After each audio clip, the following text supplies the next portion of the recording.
Long before the first church bell rang across Scandinavia, long before the longships were dragged onto foreign shores and the world learned to fear the sight of a sail on the horizon, there was a story.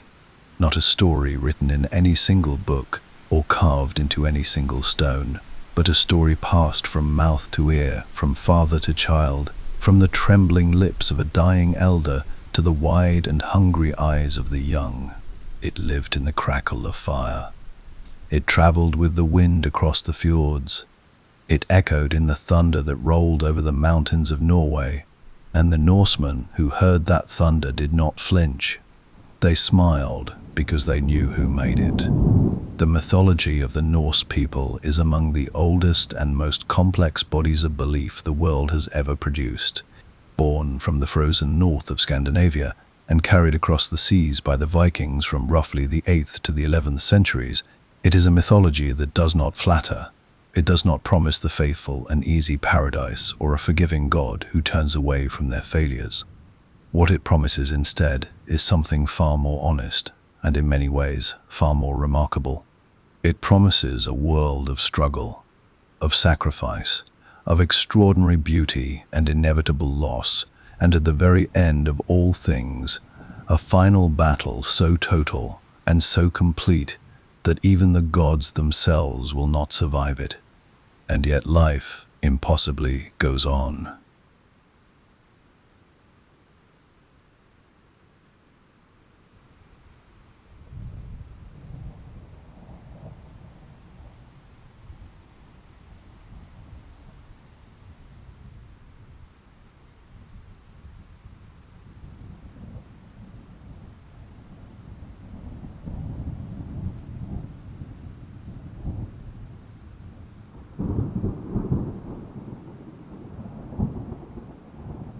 The winters were long and merciless. The seas they sailed were indifferent to whether they lived or drowned. The creatures they hunted could kill them. The crops could fail. The raids could go wrong.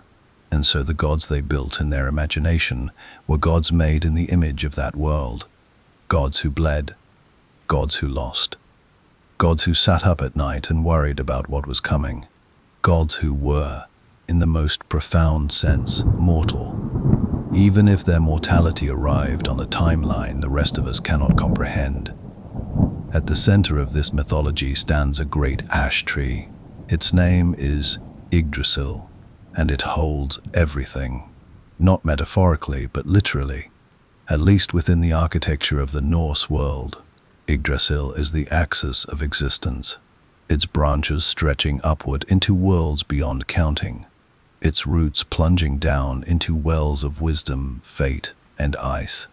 Spread across those branches are 9 worlds, 9 distinct realms of being, each one inhabited by its own peoples, its own creatures, its own rules.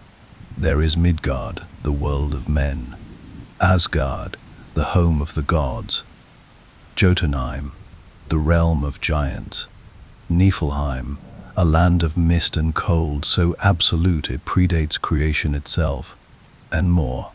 Each one brushing against the others, connected by the tree, watched over by those who understood what balance really costs.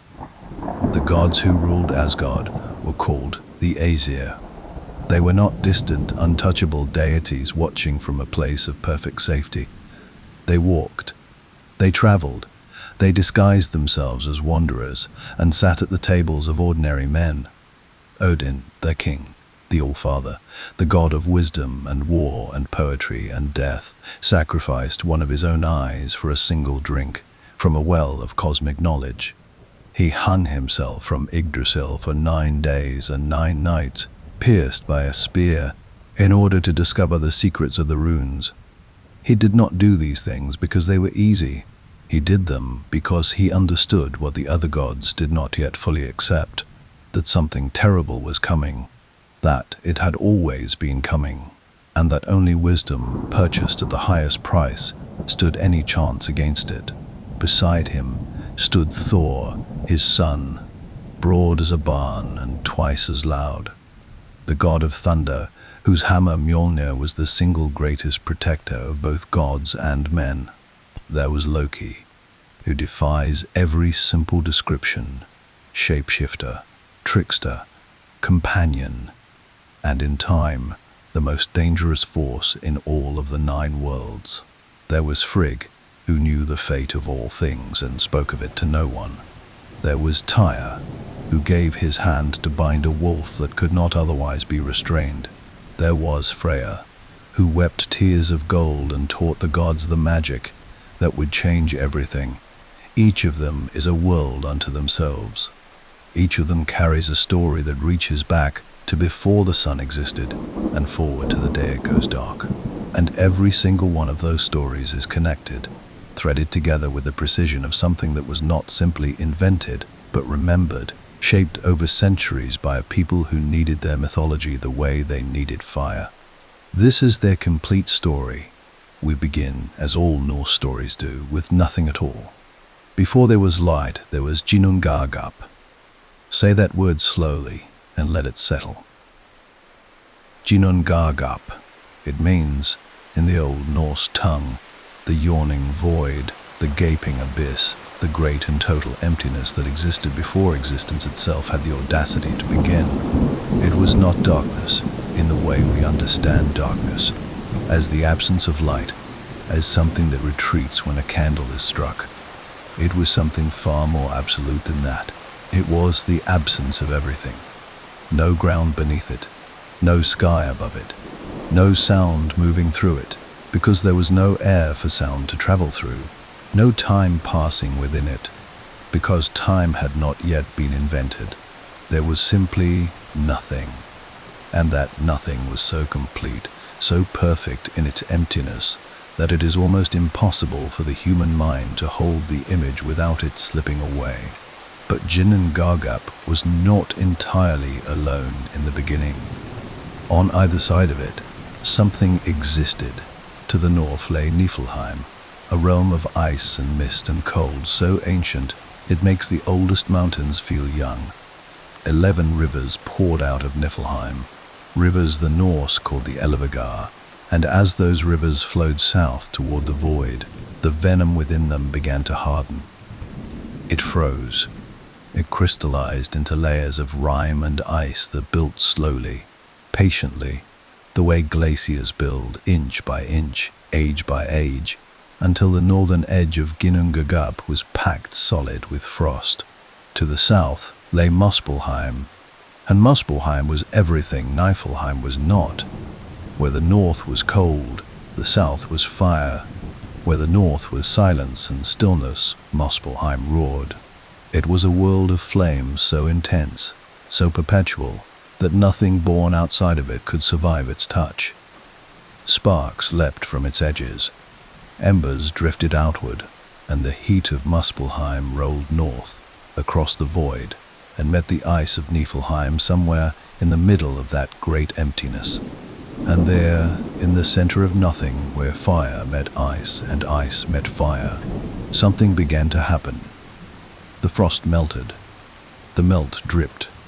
And in the dripping, in that almost impossibly quiet and patient process, the ice took shape. Not the shape of a landscape, not the shape of a world, the shape of something living. His name was Ymir, and he was the first being in all of existence.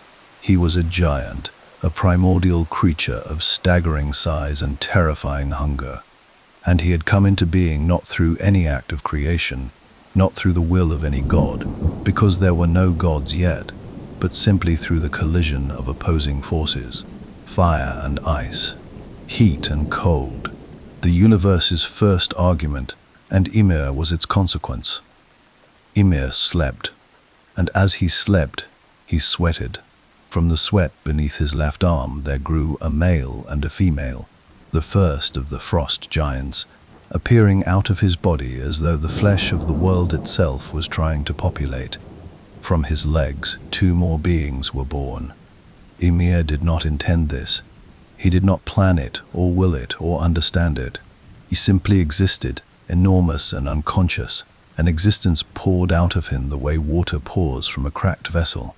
But Ymir needed to eat, and so the second wonder of the early world occurred. The same melting ice that had given birth to Ymir now gave shape to something else entirely. A cow emerged from the frost, a great primordial creature, the Norse called Audumla. She was vast, patient, and from her udders flowed 4 rivers of milk. And it was this milk that fed Ymir and kept him alive in the emptiness of the early world. Audumla herself needed to eat, and she found her sustenance in the ice itself. She licked the salty frost with long, slow strokes, the way cattle lick at a salt block, and what she uncovered, over 3 days of steady and unhurried effort, was something no one could have anticipated. On the first day, she licked, and hair appeared in the ice. On the second day, she licked further, and a head emerged. On the third day, the full form came free, and standing there in the ancient frozen world, blinking in the non-light of the beginning of time, was a being unlike Ymir entirely. His name was Bori. He was tall, and he was powerful, and he was the first of a different kind, not a giant, something else, something new. He was the first ancestor of the gods. Bori had a son named Bor, and Bor took a wife from among the daughters of the frost giants. Her name was Bestla, and from their union came 3 sons who would change everything that had ever been or ever would be. The first son was named Odin, the second was Vili, the third was Vi, and these 3 brothers looked at the world they had been born into, a world of ice and void, and the vast unconscious mass of Ymir still sleeping at its center, and they made a decision. They killed him. Do not rush past this moment, because it is one of the most important moments in all of Norse mythology. The slaying of Ymir was not a battle in any conventional sense. It was not a contest of strength between equals. It was something closer to an act of cosmological necessity. Ymir was the raw material of the world, and the world could not be built while he still occupied the space meant for it. Odin and his brothers struck him down, and what followed was a flood. The blood that poured from Ymir's wounds was so immense, so total, that it drowned nearly every frost giant in existence. The Elivagar, those 11 ancient rivers, could not contain it. The void of Ginnungagap could not absorb it. Everything was swept away in the deluge, except for 2 giants, a male named Bergelmir and his wife, who escaped by climbing onto a wooden vessel and surviving the flood of blood that killed their kind. They would go on to repopulate the race of giants, and the giants would go on to trouble the gods for every age that followed. But that trouble belonged to the future. In this moment, the flood settled, and the brothers stood over the body of the first being, and the real work began. What Odin and Vili and Vi did next is the act of creation that defines Norse cosmology, and it is worth understanding in its full detail. They took Ymir's flesh, and from it they made the earth. They took his blood, and made the seas and lakes and rivers that would cover that earth. His bones became the mountains, and his teeth and broken fragments of bone became the rocks and boulders scattered across the landscape. His hair became the trees. His skull they lifted above the newly made earth and set it as the sky, holding it in place at 4 corners by 4 dwarves whose names were North, South, East, and West. They gathered the sparks and embers that had drifted out of Muspelheim and placed them in the skull sky, and those sparks became the stars. The brighter embers became the sun and the moon. The brothers set them in motion, gave them paths to travel, and with that single act, time began. The sun would rise, and it would set, and the rising and the setting would be called a day, and the counting of days would be called history, and history had not existed until that moment. The earth they had made from Ymir's flesh was circular, surrounded entirely by a deep sea made from his blood, and in that surrounding sea, coiled around the entire world like a belt pulled too tight, they placed the great ocean. The outer edge of the world was given to the giants, that surviving line of Bergelmir's descendants, and that outer realm was called Utgard. The inner realm, the sheltered middle portion of the new earth, was protected by a wall built from Ymir's own eyebrows, and this protected middle space the brothers called Midgard. The middle enclosure, the world of men, though men did not yet exist to live in it, they did not exist for long. Walking along the newly made shore, the three brothers came upon two trees. Some tellings say they were an ash and an elm. Others vary on the species, but what no telling varies on is what happened next. Odin gave the trees breath and life. Beli gave them movement and intelligence. Be gave them speech, hearing, and sight. The ash became the first man, and he was called Ask. The elm became the first woman, and she was called Embla. They stood on the shore of the new world, blinking at the sun and the stars that had just been set in motion above them, breathing air that had just been invented, and the world of men was no longer empty. But there is one more piece of the creation that demands attention before we move forward. Even as all of this was happening, even as the earth was being shaped from a giant's corpse, and the stars were being pinned into a skull sky, and the first humans were taking their first uncertain breaths, something else was growing, something that had perhaps always existed in some form, a potential waiting for the world to be ready for it. Yggdrasil, the great ash tree, the world tree, rose from the earth and spread through all of existence. Its three roots reached into three separate realms. One root stretched down into Asgard, where the gods would soon build their home, and beneath that root sat the well of Erd, where the three Norns, the weavers of fate, sat each day spinning the destinies of every living thing. A second root reached into Jotunheim, the land of giants, and beneath it lay the well of Mimir, a well of such profound and terrible wisdom that a single drink from it was worth any price. The third root reached down into Niflheim itself, into the oldest cold, and beneath it churned the spring of Hvergelmir, the source of all rivers, the oldest water in any world. The tree breathed. Eagles nested in its highest branches. A great dragon called Nidhogg gnawed at its roots from below, patient and tireless in its destruction. 4 stags moved through its branches, eating its leaves. Squirrels ran up and down its length, carrying insults between the eagle above and the dragon below, a cosmic argument that would never be resolved. The tree endured all of it. The eating, the gnawing, the arguing, the weight of 9 worlds pressing against its bark, and it held. It has always held. It holds still. This is the world the Norse imagined. Not a world designed for comfort, not a world arranged for human convenience, a world built from violence and shaped by will, always threatened, always enduring, always aware that the gnawing at its roots has never stopped. The gods moved into Asgard and began to build, and the first and greatest of them, the one whose shadow falls across every age of Norse mythology, from the first moment of creation to the very last, settled into his high seat, pulled his broad-brimmed hat low across his one remaining eye, and began to think. Odin was watching. He was always watching, and he was afraid of what he saw coming. There is a throne at the top of Asgard that sits above everything else. It is called Lidskjaf, and from it, on a clear day, or what passes for a clear day in a realm that exists beyond the ordinary rules of weather and light, Odin can see everything. Every world on every branch of Yggdrasil, every road through every forest in Midgard, every hole in every corner of Jotunheim, every ship on every sea.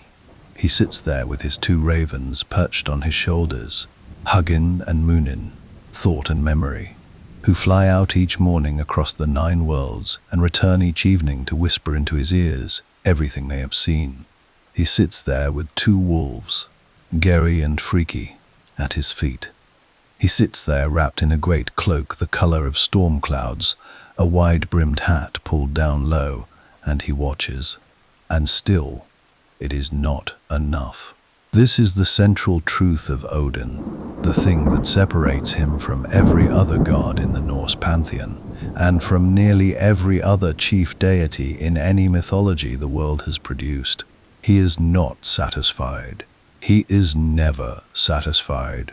Other gods in other traditions sit at the top of their hierarchies and rule from a position of comfortable certainty, handing down judgments, receiving worship, occupying the summit of existence with the ease of those who believe the summit is where they belong. Odin does not believe that. Odin has looked at the shape of time with every tool available to him, and he has seen something moving in the distance, something enormous and dark and final, and he knows with absolute certainty that what he has is not enough to stop it. That knowledge is the engine that drives him. That fear, because it is fear, though no saga would ever use that word for what the All-Father carries, is the reason he has done every terrible and extraordinary thing he has ever done. Odin is not the god of comfortable power. He is the god of desperate wisdom. And the distance he has traveled in pursuit of that wisdom would break any lesser being in every world across the tree. He was not born the wisest of the gods. He was born with potential, with hunger, with a capacity for understanding that exceeded those around him. But potential is not the same as knowledge, and hunger is not the same as being fed. The wisdom Odin carries was not given to him. It was purchased, piece by piece, at prices that stagger the imagination even now. The first and most famous of those purchases happened at the well of Mimir. Mimir was a being of extraordinary age and knowledge, one of the Aesir sent long ago as a hostage to the Vanir, another tribe of gods as part of a peace settlement between the two divine peoples. The Vanir, unimpressed with what they had been given, cut off Mimir's head and sent it back. Odin, rather than mourning this loss, did something that tells you everything you need to know about his character. He took the severed head, preserved it with herbs and his own magic, and spoke incantations over it until it could speak again. Then he kept it beside the well that bore its name and consulted it on matters of great importance. Odin has always understood that wisdom does not disappear simply because its container has been damaged. But the well of Mimir held something beyond even what the head could offer. The water within it contained primordial knowledge, understanding so deep and so old that it predated the creation of the world, knowledge drawn up from the roots of Yggdrasil itself. Anyone who drank from it would gain insight no living being was meant to possess. And Odin wanted to drink. He came to the well and he asked. Mimir's price was not gold. It was not a kingdom or a promise or any of the things gods are typically asked to exchange. Mimir asked for one of Odin's eyes, the right eye, pulled from its socket, placed into the well as payment, sunken down into that dark water where it would remain for the rest of time, staring upward through the depths at anyone who looked down. Odin paid it. He reached up, and he took out his own eye, and he placed it in the water, and he drank. And whatever he saw in that moment of drinking, whatever rushed into him from that ancient and bottomless well, he never fully described it in any telling. The sagas do not record what knowledge tasted like when it came from Mimir's well. What they record is what Odin became afterward. A god with one eye, and twice the sight of any being in any world. A god who looked at everything, including you, with a gaze that made people feel seen all the way through. Not just their surface, but their history and their fate and the day they would die. He wore the loss of that eye not as a wound, but as an emblem. A reminder to himself and to everyone who looked at him of what knowledge costs. But the well was not enough either. There is a poem in the Norse tradition called the Havamal, the sayings of the High One, And within it, Odin speaks in the first person about something he did that has no parallel in any other mythology. He describes hanging himself from the branches of Yggdrasil, not being hung by an enemy, not falling, hanging himself deliberately, with full understanding of what he was doing and why. He hung for 9 days and 9 nights, pierced by a spear, given no food and no water, looked upon by no other being. He hung at the intersection of all worlds, at the axis of existence, in a state between life and death that is the most dangerous and the most revelatory place any conscious being can occupy. He did it to discover the runes. The runes were not simply an alphabet in the Norse understanding. They were not a writing system in the way we think of writing systems today, as a practical tool for recording information. The runes were forces. Each one was a power unto itself, a piece of the deep grammar of reality, a symbol that, if understood and used correctly, could reshape the world around it. To know the runes was to have access to a form of magic that operated at the level of existence itself, not tricks or illusions, but genuine leverage over the way things were. Odin looked down from the branches of Yggdrasil during those 9 days, suffering in a way the sagas describe with remarkable understatement, and the runes revealed themselves to him. Screaming, the poem says. He screamed and gathered them up, and then he fell.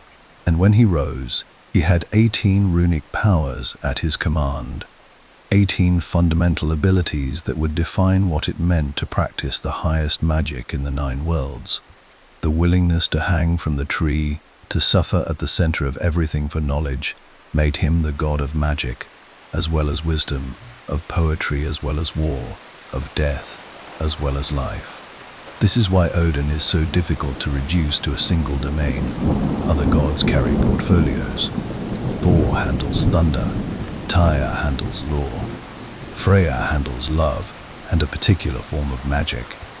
Odin handles the spaces between everything, the thresholds, the transitions, the moments of transformation that exist just at the edge of what is survivable. He is the god of hanged men, because hanging is the sacrifice that mirrors his own. He is the god of poets, because poetry in the Norse world was not decoration but a form of power, a way of capturing and transmitting truths that ordinary speech could not hold. He is the god of warriors, not because he loves battle, though he can appear to, but because the battlefield is the place where death is most honest, where the gap between life and its absence is thinnest, and that threshold is always Odin's territory. His relationship with death is inseparable from his relationship with the future. Odin knows, with a certainty no other god has been willing to fully accept, that the world ends, that there is a day coming, a day the Norse called Ragnarok, when the wolf that has been bound will break free, when the serpent will rise from the ocean, when the fire of Muspelheim will finally and completely consume the tree and everything hanging from it. He has seen the shape of it. He has consulted every source of knowledge available to him, the ravens, the well, the hanged dead who whisper their secrets to him, the seeresses he raises from death itself to ask them what they know, and every source tells him the same thing. He cannot stop it. He can only prepare. This is why Valhalla exists. Valhalla, the Hall of the Slain, is one of the most recognized concepts from Norse mythology and one of the most misunderstood. It is not simply a paradise for dead warriors. It is a military project. Odin sends his Valkyries, his choosers of the slain, those fierce and magnificent female figures who ride over every battlefield in Midgard to select the finest warriors who fall in combat. These warriors are brought to Valhalla, not to rest, but to train.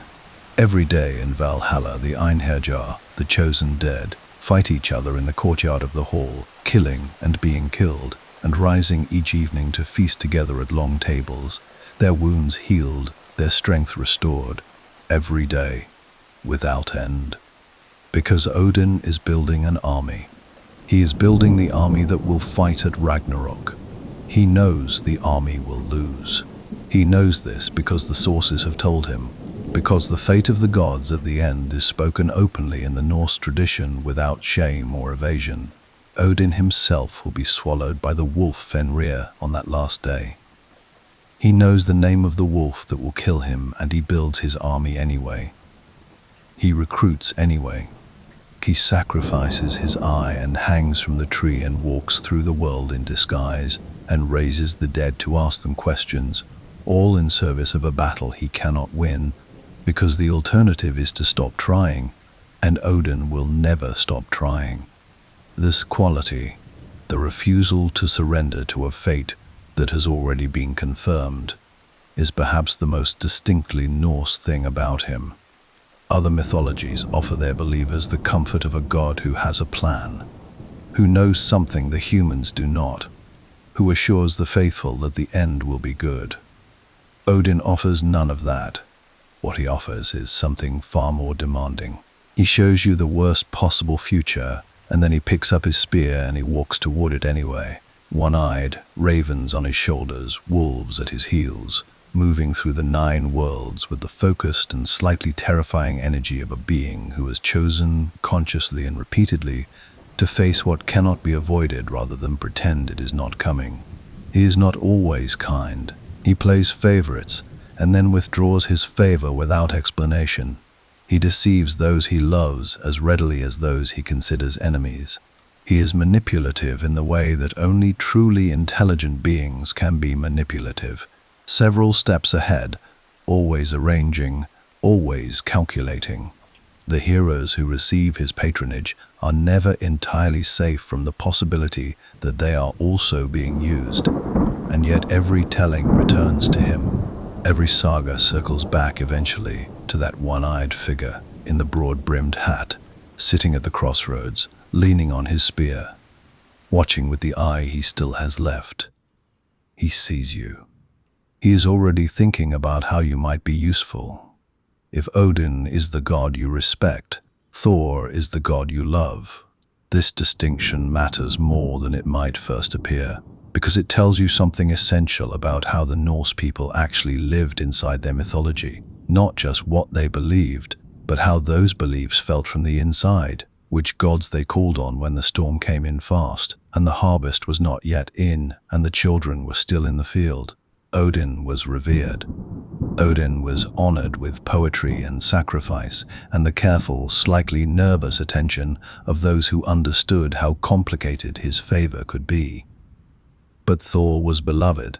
Thor was the god whose name appeared most frequently in the personal names of Norse men and women. Thor was the god whose symbol, the hammer Mjolnir, was worn around the necks of farmers and sailors and craftsmen and warriors, not as a statement of high theological commitment, but the way people wear a beloved thing close to the body because it makes them feel safer in a dangerous world. Thor made people feel safe, in a mythology full of uncertainty and shadow and the ever-present knowledge that everything ends. That is not a small thing. That is, in fact, everything. He was the son of Odin and the earth goddess Jord, and he came into the world already enormous. Where Odin is lean and watchful, and tends toward the colors of rain and road dust, Thor is red-bearded and broad-shouldered, and radiates the particular energy of someone who has never once in his life lain awake at night, worrying about a problem he could not eventually solve by hitting it hard enough. He is not stupid. The sagas that portray him as purely simple are doing him a disservice that later ages have unfortunately amplified. He is direct, certainly. He is uncomplicated in his motivations, in a way that most of the other gods are not. He does not scheme, and he does not manipulate, and he does not pursue 17 different objectives at once the way his father does. But directness is not the same as stupidity. And in a pantheon full of gods whose complexity makes them dangerous to trust, Thor's straightforwardness is not a weakness. It is the thing that makes him reliable. And reliability in the Norse world was a form of greatness. He lived in a hall called Bilskirnir in the realm of Asgard, and it was said to be the largest building in any of the 9 worlds, with 540 rooms. He had a wife named Sif, whose hair was the color of ripe wheat, and whose connection to the earth and to harvest made her, alongside Thor, a pairing of sky and land, of rain and grain, of the two things that stood most directly between a Norse family and starvation. He had two sons, Modi and Magni, and a daughter, Thrud. He had two goats, Tangrisnir and Tangnanjosta, who pulled his chariot across the sky, and when those iron wheels rolled over the vault of heaven, the sound that reached the earth below was thunder. When his hammer flew, it was lightning. The connection between Thor and the storm was not metaphorical for the Norse people. It was literal. Every thunderstorm was Thor working, and the work was never done, because beyond the borders of Asgard and beyond the wall of Midgard, in the cold and chaos of Jotunheim, and in the deep ocean, and in the wild places of every world on the tree, there were giants. Always giants. The Norse cosmos was in a constant state of low tension between the ordered worlds, the realms of gods and men, and the disordered outer darkness where the giants lived and plotted, and occasionally reached across the boundary to cause the kind of trouble that required a hammer to resolve. Thor was that hammer's wielder, and the maintenance of that boundary, the thankless and endless work of pushing back the chaos that perpetually pressed against the edges of the known world, was his life's work. Mjolnir deserves its own moment of attention, because it is not simply a weapon in the way that a sword or a spear is a weapon. It is the single most powerful object in the Norse cosmos, and its creation is one of the great stories of divine craftsmanship that the mythology contains. It was made by dwarves, by the brothers Sindri and Brokkr, in a contest arranged by Loki, who had, in one of his characteristic moments of catastrophic mischief, cut off all of Sif's golden hair while she slept. Odin was furious. Thor was beyond furious in the particular way that only Thor could be beyond furious, which is to say, the sky above Asgard became extremely alarming for a period of time. Loki, to avoid consequences that would certainly have ended him, promised to go to Svartalfheim, the realm of the dwarves, and return with hair of real gold to replace what he had taken. He did. And while he was there, unable to help himself, he arranged a contest between two groups of dwarven craftsmen to see who could produce the greatest treasures. The first group made the golden hair for Sif, a spear called Gungnir that would become Odin's own weapon and that never missed its mark, and a ship called Skidbladnir that could sail any sea in any wind and fold up small enough to fit in a pocket. Then Loki, wagering his own head against the second group of brothers, commissioned 3 more objects. Brokkr worked the bellows while Sindri forged, and Loki, terrified of losing his bet, transformed himself into a fly and bit Brokkr on the hand to disrupt his work. The hand barely moved. The project continued. But when Loki bit Brokkr on the eyelid during the forging of the hammer, the dwarf flinched for just a moment, and the bellows paused, and Mjolnir came out of the forge with a handle slightly shorter than it should have been. That small imperfection is the only flaw in the most powerful weapon ever made, and it does not make it less devastating. Mjolnir returns to Thor's hand when thrown. It can level mountains. It can kill anything that can be killed, and some things that most beings would consider unkillable. When Thor consecrated something with Mjolnir, whether a wedding, a birth, or a funeral, the consecration held in the deepest possible sense. The hammer was life and death in the same iron head, and Thor carried it everywhere. There is one story involving Mjolnir that the Norse told with particular relish, and it is a story that reveals something important about the texture of Thor's character, the way the mythology held humor and heroism in the same breath, without either cancelling the other out. A giant named Thrym stole Mjolnir. He buried it 8 miles underground and declared that he would only return it if the goddess Freya was given to him as a wife. Freya's response to this proposal was so incandescent in its fury that the hall of the gods shook and her famous necklace shattered. She was not going to Jotunheim. She was not going anywhere near Thrym. The gods convened to discuss the problem, and Loki, with the particular brightness in his eye that meant he had already thought of something that everyone else was going to hate, made a suggestion. Thor, he said, should dress as Freya. Bridal veil, wedding dress, the necklace borrowed and repaired, the full presentation of a goddess coming to be married. Loki would go as the handmaiden. They would travel to Jotunheim, retrieve the hammer, and leave. Thor's reaction to this plan was immediate and emphatic. He was not going to dress as a woman. He was the god of thunder. He had a reputation. The other gods, Loki chief among them, talked him into it by pointing out, patiently and repeatedly, that without Mjolnir there was nothing standing between the giants and the destruction of everything, which is the kind of argument that is very difficult to counter with concerns about personal dignity. So Thor put on the dress. What follows in the original telling is one of the great comic sequences in all of Norse mythology, and it is played with a lightness and joy that reminds you these stories were told around fires by people who genuinely loved them. Thor at the wedding feast ate an entire ox, 8 salmon, and all the appetizers meant for the women present, and washed it down with 3 barrels of mead. Thrym, watching from across the table and beginning to have certain reservations about his bride, remarked nervously that he had never seen a woman eat quite like that. Loki, playing the handmaiden with impressive composure, explained that Freya had been so lovesick with anticipation of this wedding that she had not eaten in 8 days and had much catching up to do. Thrym, apparently satisfied with this explanation, leaned in to steal a kiss from under the veil and recoiled from the heat of the eyes looking back at him. Loki explained that Freya had not slept in 8 days either, so eager was she to arrive.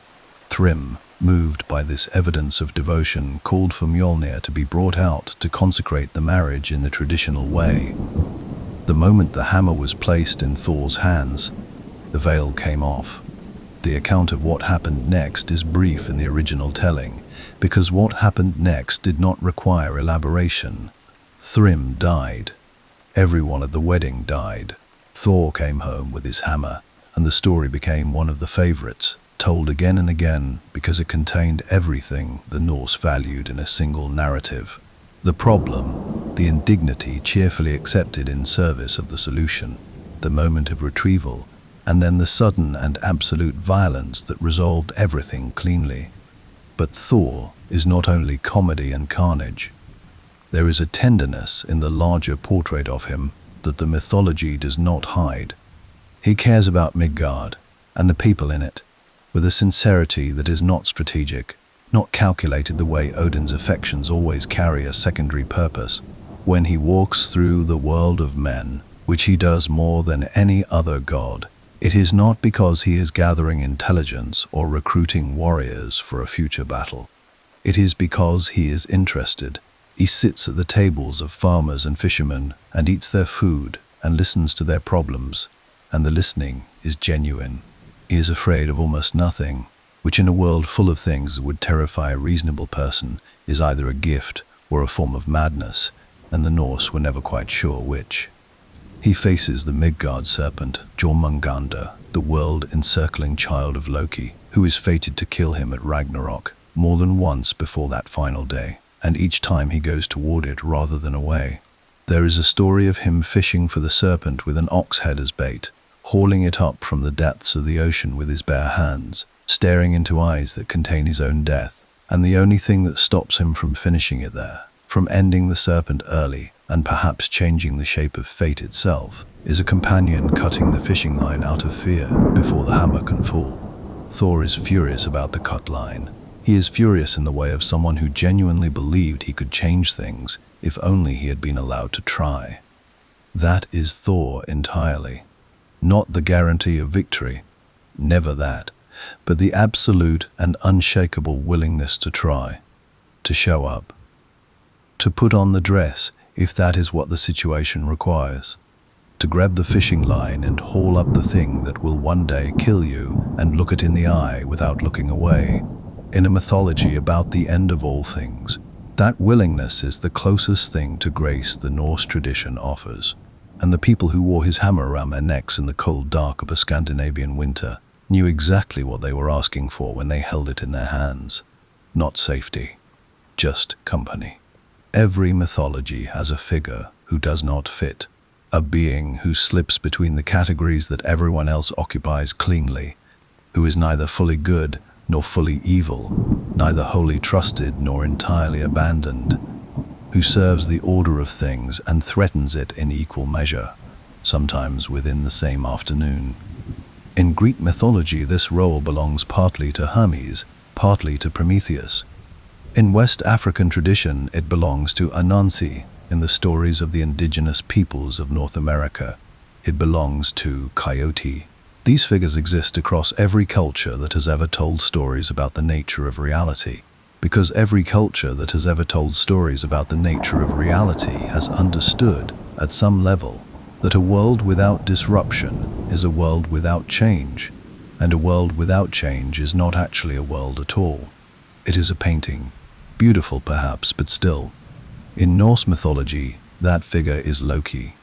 And Norse mythology, with characteristic northern intensity, took the concept further than almost anyone else. Loki is the son of two giants, Farborti and Laufey, which makes him not technically one of the Aesir by birth, but a being who lives among them, who has been absorbed into the fabric of Asgard through a bond of blood brotherhood with Odin himself. That bond is ancient, and its precise origin is not fully explained in any surviving text, which is itself very Loki. That the most important fact about his belonging in Asgard is also the one thing nobody can quite account for. Odin and Loki swore an oath.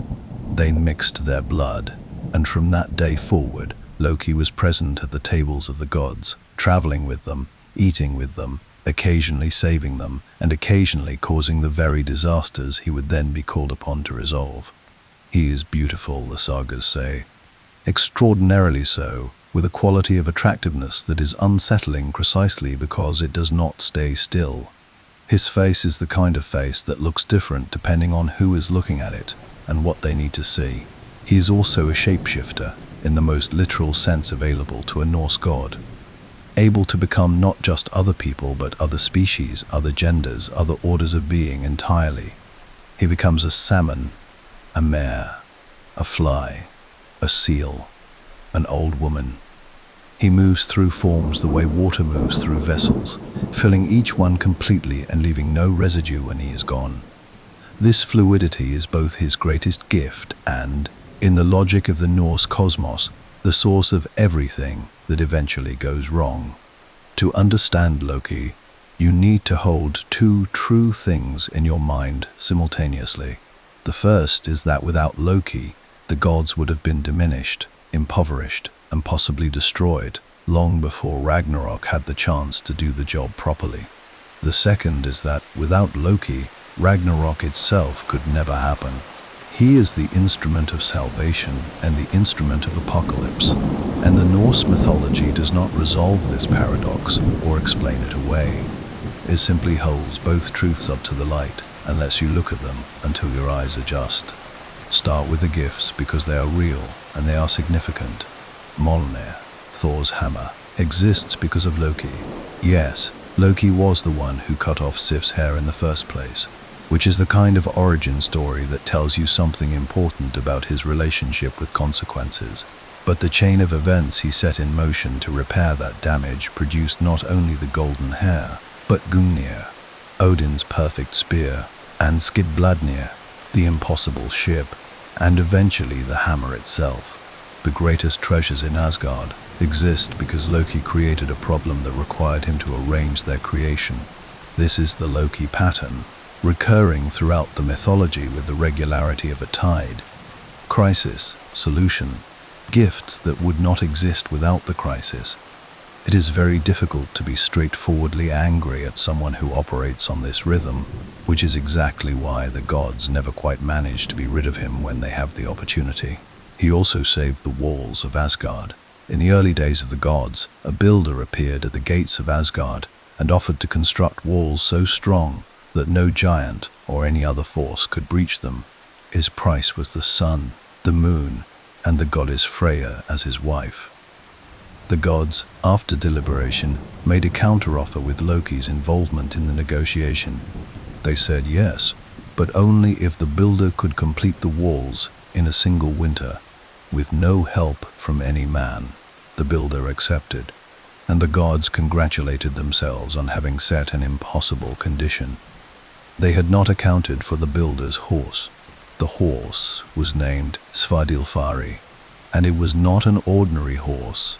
It worked through the nights hauling stones of impossible size, stones that no team of men could have moved, and the walls rose with a speed that alarmed the gods considerably.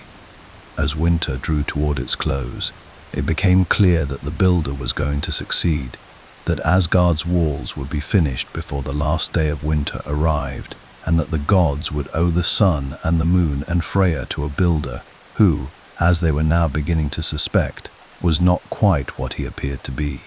The gods turned to Loki with the particular expression they always wore when a problem had exceeded ordinary measures, and something unorthodox was required.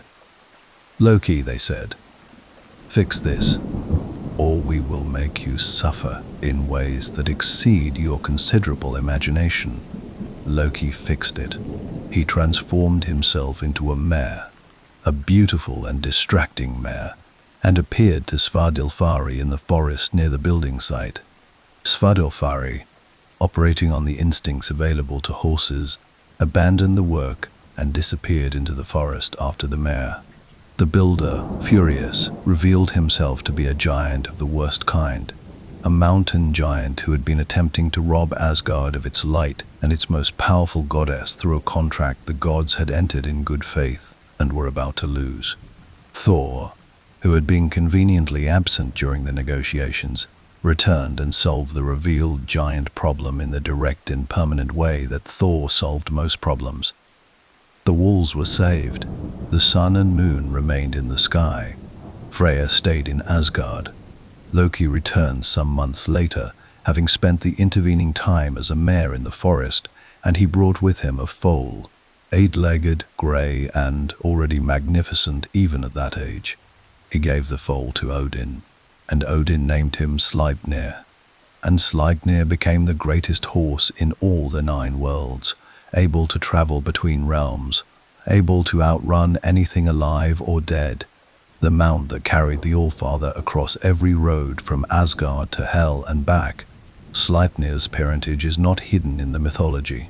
The sagas state it plainly, without apparent embarrassment, because the Norse relationship with Loki's shape-shifting extended to accepting the full implications of what that shifting meant. Loki bore Sleipnir. Loki was his mother, and Sleipnir was the best horse that ever existed in any world. These facts sit comfortably together in the Norse telling, because the Norse understood that the most extraordinary things in the world often come from the most boundary-crossing sources. Loki is also the father, in more conventional arrangements, of 3 children who will define the end of the world. Their mother is a giantess named Angbroda, and the 3 children she bore with Loki were recognized almost immediately as threats of cosmic significance. The first was Jormungandr, the Midgard serpent, the enormous snake that Odin cast into the ocean surrounding the world, where it grew until it encircled the entire earth and bit its own tail. The second was Hel, a being who was alive on one side of her body and dead on the other, whom Odin cast down into the realm of the dead to rule over all those who did not die in battle. The sick, the old, the drowned, the vast majority of the human dead who would never see Valhalla's gates. The third was Fenrir, the great wolf, and Fenrir is a story that deserves its full telling. Fenrir was raised in Asgard. This is not a minor detail. The gods knew what he was, knew what prophecy said he would become, and still they brought him in, because abandoning him to Jotunheim felt like seeding ground they could not afford to seed. Only Tyr, the god of law and justice, was willing to feed him, because Fenrir trusted no one else. The wolf grew. He grew at a rate that alarmed everyone who saw him, and eventually, the gods decided he needed to be bound. They tried chains twice. Twice, Fenrir broke them, the second time with casual ease, and seemed almost amused by the attempt. The gods went to the dwarves, and the dwarves made something that was not a chain at all. It was called Gleipnir, and it was made from the sound of a cat's footstep, the beard of a woman, the roots of a mountain, the sinews of a bear, the breath of a fish, and the spittle of a bird. 6 impossible things combined into a ribbon as thin and soft as silk, and stronger than anything in any world. Fenrir looked at the ribbon, and he was suspicious in the way that only truly intelligent creatures are suspicious of things that appear harmless. He agreed to let them bind him with it, but only if one of the gods placed a hand in his mouth as a gesture of good faith. As insurance, every god present looked at every other god present. Tyr stepped forward. Tyr, the god of justice, the god of law, the god who had been the only one willing to feed the wolf when he was young. He put his hand in Fenrir's mouth. Gleipnir held. Fenrir lid down. Tyr lost his hand at the wrist, and he stood there bleeding, while the other gods laughed with the slightly hysterical relief of beings who had just managed to delay their own destruction by a margin that was uncomfortably thin. Tyr did not laugh, but he did not cry either. He had made a calculation, weighed his hand against the safety of every world on the tree, and he had accepted the arithmetic. This is why Tyr is the god of justice. Not because justice is comfortable, but because he understands better than anyone what it costs. Fenrir remained bound, but he did not stop growing, and the binding was never going to be permanent. Everyone knew it was never going to be permanent. Loki watched all of this and understood it in a way no one else quite did, because Fenrir was his son, and Jormungandr was his son, and Hel sat in the realm of the dead on his behalf, waiting for those who would not fight at Ragnarok. The end of the world was, in a very real sense, Loki's family. And this did not escape the attention of the other gods, however much they preferred to look away from the implication, the moment that broke everything, the moment that transformed Loki from a dangerous but manageable presence into something the cosmos could no longer contain, came through Balder. Balder was Odin's son, and he was, by every account in every telling, the best of the gods. Radiant, kind, beloved by every being in every world, with a very short list of exceptions. His mother Frigg, who knew the fates of all things, had made every object in every world promise never to harm him. Every plant, every animal, every metal, every disease, every poison, had given its word. Balder became invulnerable, and the gods turned his invulnerability into a game, throwing things at him and laughing as everything bounced off. It was proof that something in the world could not be touched by harm, and in a mythology built on the certainty of destruction, that proof mattered more than words can easily capture. Loki watched the game with his bright, unsettling eyes, and he went and found the one thing Frigg had not asked. She had overlooked mistletoe. It was so small, she had thought. So young. It had seemed too insignificant to bother. Loki made a dart from it. He found Balder's blind brother Hoda standing apart from the game, unable to participate because he could not see to aim. Loki, with the gentleness of someone doing a terrible thing in a kind way, offered to guide his hand. He placed the mistletoe dart in Hoda's grip, aimed it, and the blind god threw. Balder fell. The silence that followed was the kind of silence that changes everything it touches. Not just the silence of grief, though the grief was total, every being in every world weeping for Balder's death. It was the silence of a world that had just lost its last proof that something could be protected, that something could be kept. Loki had taken that proof and turned it into a weapon. And the gods, who had tolerated everything else, who had accepted the mischief and the chaos and the boundary crossing and the string of catastrophes followed by the string of solutions, drew a line at last at the edge of that silence. They came for him, and Loki ran. There is a particular quality to the moment when someone who has always escaped finally does not. It carries a weight that ordinary capture does not carry, because the history of all the previous escapes is present in it. Every near miss and clever exit and last-minute transformation that came before, all of it accumulating behind this single moment like water behind a dam. When Loki ran from Asgard after the death of Balder, he ran with the full knowledge of what he was running from, and the full knowledge, perhaps for the first time in his long and complicated life, that he might not be able to run fast enough. He had spent centuries dancing at the edge of consequence, stepping back from the drop at the last possible moment with a smile that said he had always known he would step back. That smile was gone now. What he had done to Balder was not a prank that could be repaired. It was not a theft that could be returned, or a slight that could be apologized away with the offer of some magnificent gift. It was a death, the most beloved death in the history of the 9 worlds, and he had arranged it with deliberate hands. He built himself a house in the mountains, a small house with 4 doors, one facing each direction, so that he could see trouble coming from any angle before it arrived. During the days he transformed himself into a salmon, and lay in the cold water of a nearby waterfall called Franang's Falls, holding still in the current, watching the water move around him. During the evenings he returned to his house and sat by the fire and did what his mind always did, whether he wanted it to or not. He thought. He invented. He turned problems over in his hands the way a craftsman turns unfinished wood, feeling for the grain, looking for the shape inside. And it was this habit, this inability to stop his own mind from working even in the middle of his own desperate flight, that caught him. Sitting by the fire one evening, Loki found himself thinking about the problem of catching a salmon. A salmon in fast water is one of the most difficult things to catch by hand, and he knew this with particular intimacy because he had spent his days being one. He thought about what would work.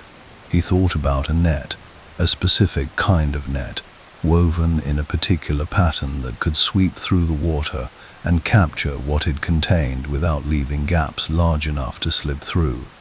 He worked out the design in his mind, and then, because he was Loki, and his hands always followed his thoughts, he began to weave it from the cord he had available. He was still working on it when he looked up and saw Odin. Odin had found him, as Odin eventually found everything, through the combination of his ravens and his one-seeing eye, and the deep and patient intelligence that made him the most dangerous pursuer in any world. He had brought the gods with him, a company of them, moving through the mountains toward the house with the 4 doors, and Loki had perhaps 3 seconds to make a decision. He threw the net into the fire and ran for the waterfall and became a salmon before the splash had settled. The gods found the house empty, and the fire burning, and in the embers, not entirely consumed, the shape of something woven. Quasir, who was among the wisest of the gods, looked at the charred remains of the net and understood what he was seeing. He understood the design from its remnants, the way a skilled reader understands a sentence from its surviving letters. He directed the gods to weave a net of the same pattern, and they did, and they went to Franang's Falls with it. Loki felt the net coming through the water, and he did what salmon do when a net comes for them. He dove for the bottom and pressed himself against the rocks. The net passed over him, weighted down at the edges just enough to miss what lay flat against the riverbed. The gods felt the resistance in the water, felt the shape of something living beneath the net, and they weighted the net further and swept again. Loki ran for the open water. He ran for the sea, for the vastness of the ocean, where a single salmon was a needle in an incomprehensible haystack, and he almost made it. At the edge of the falls, at the place where the river gave itself to the air and fell, he leaped. Thor caught him mid-leap, bare-handed, the salmon slipping through his grip before he tightened it, slipping and finally caught just at the tail. This is why, the Norse said, the salmon tapers the way it does. Because Thor's grip at that last possible moment shaped every salmon that came after. Loki was held. What the gods did next was not swift. The Norse mythology does not describe divine punishment as a clean or clinical act. What they did to Loki was thorough, in the way that only grief given permanent form can be thorough, an act of binding designed not merely to contain him, but to make the containment itself a message about what his actions had cost. They took him into a cave beneath the earth. They brought with them 3 flat stones and set them up within the cave, each one with a hole bored through it. They brought with them Loki's own sons, the sons he had with his wife Sigyn, who was not Angbroda, and who had done nothing in any telling to deserve what was about to happen to her. Their names were Nafi and Vali. The gods transformed Vali into a wolf, and the wolf killed Nafi. And from Nafi's entrails, from the bowels of his own dead child, they wove the cords that they used to bind Loki to the 3 stones. 1 cord across his shoulders, 1 across his hips, 1 across the backs of his knees. The entrails became iron the moment they touched him, because this was a binding that was never meant to give, never meant to loosen, never meant to be a temporary measure subject to renegotiation. Skadi, the giantess who had her own grievances with Loki and who had married into the Aesir after a separate conflict, fixed a serpent above his face. The serpent dripped venom, and the venom burned with a cold fire that was worse than any heat. A poison that worked not on the skin alone but somewhere deeper, somewhere that did not have a name in the ordinary vocabulary of pain. Sigyn stayed. This is one of the quietest and most devastating details in all of Norse mythology, and it is worth stopping beside it for a moment before moving forward, because the mythology does not linger on it the way it perhaps should. Sigyn, Loki's faithful wife, who had not cut Baldur's mistletoe and had not guided a blind god's hand, and had not schemed or shifted or caused any of the cascading catastrophes that led to this cave, took a bowl and stood over her husband and held the bowl up to catch the dripping venom before it could reach his face. She stands there still. She has been standing there since before your oldest ancestor was born, holding the bowl, catching the drops, and when the bowl fills and she must turn to empty it, the venom falls for those few moments onto Loki's face, and the pain of it is so total that his convulsing body shakes the earth. This is what the Norse said caused earthquakes, not the movement of vast geological plates, though they had no reason to imagine such a thing, but Loki, in the dark beneath the world, suffering. She could have left. The mythology gives her no reason to stay other than love, and offers her no reward for staying other than the continuation of her own suffering alongside his. She stays because she stays, because some forms of faithfulness do not require justification and cannot be reduced to a calculation of cost and benefit. Sigyn, standing in that cave with her bowl, is, in a mythology filled with enormous gestures of heroism and sacrifice, one of the most human things in it. Now we must reckon with a question the mythology raises and does not fully resolve, because Norse mythology is not in the business of resolving its most difficult questions. It only insists that you sit with them long enough to feel their full weight. Was Loki always going to do this? Was the death of Baldur and the chaos that followed not a choice, but an inevitability written into the structure of things from the moment Odin and Loki mixed their blood? Was the binding in the cave not a punishment for a crime, but merely the next necessary step in a sequence that had been moving forward since before the sun was placed in the sky? The Norse mythological tradition gestures toward fate with a seriousness that makes this question uncomfortable. The Norns weave the destinies of gods and men alike. Odin's frantic accumulation of wisdom is driven by foreknowledge of Ragnarok, and Ragnarok requires Loki's involvement, requires his freedom on the final day, requires the children he fathered with Angbroda to be exactly what they are. If fate is real in the way the Norse believed it was real, then Loki in the cave is not a criminal serving a sentence. He is a mechanism waiting to be triggered, and Sigyn with her bowl is holding back, not just venom, but time itself. This is the theological darkness at the center of the Norse binding story, the place where the mythology looks most directly into the abyss it has built and does not look away. The gods punished Loki for what he did to Balder. The punishment was real, and the grief behind it was real. And Skadi's serpent is as genuine an expression of divine wrath as anything in any religious tradition. And yet the thing they were punishing him for was also the thing they could not have prevented, would not have prevented even if prevention had been possible, because the story needed it to happen. Loki in chains is the Norse cosmos holding its breath. And there is something else the binding accomplished, something the mythology understands, even if the gods within it perhaps do not. Before the cave, Loki was dangerous in the way a fire in a hearth is dangerous. Contained, mostly useful, occasionally prone to escaping its boundaries and causing damage that could be repaired. After the cave, after the entrails and the serpent and the cold, slow drip of venom onto his face, Loki is dangerous in an entirely different way. He is dangerous. The way of fire is dangerous when you have left it alone in a dry forest for 1,000 years. The binding does not diminish him. It concentrates him. It gives the chaos that was always present in him a single point of focus, a single object, the ending of the world that imprisoned him, the tearing apart of everything that holds the cave in place. Every drop of venom that reaches him when Sigyn turns to empty her bowl is a drop of certainty added to what is already absolute. He will get free.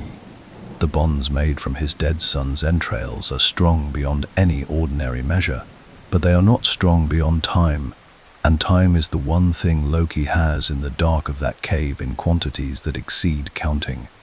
He waits with the patience of someone who has no choice but to be patient, who has had patience imposed on him from outside, and has, in the long dark, made it his own. Above him, the 9 worlds continue. Asgard still gleams. Midgard still turns. The great ash tree still holds everything in its branches and endures the gnawing at its roots. Thor still rides across the sky, and the thunder still reaches the earth like a message of reassurance. Odin still sits at Heilidskalf with his ravens and watches everything with the one eye he traded for the other kind of seeing.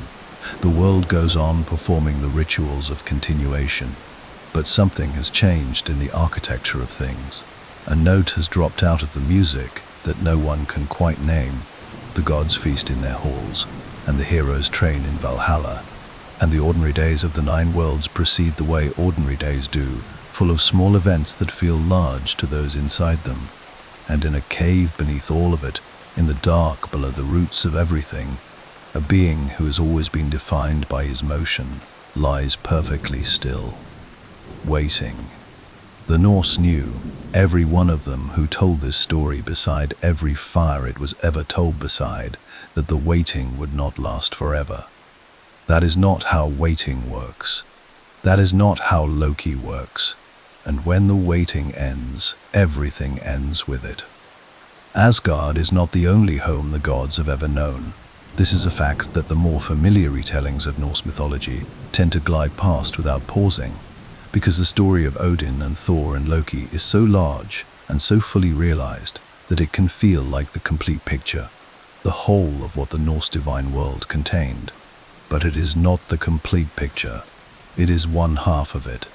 And to understand the Norse cosmos in its full depth, to understand the kind of world the gods actually inhabited and the kind of magic that moved through it, you must understand that there was another family of gods entirely, a separate divine people with their own homeland and their own powers and their own way of understanding the world, and that the relationship between these two families was not one of simple alliance, but of ancient conflict, hard-won peace, and a blending so complete that by the time the great stories were being told, the line between them had become almost impossible to find.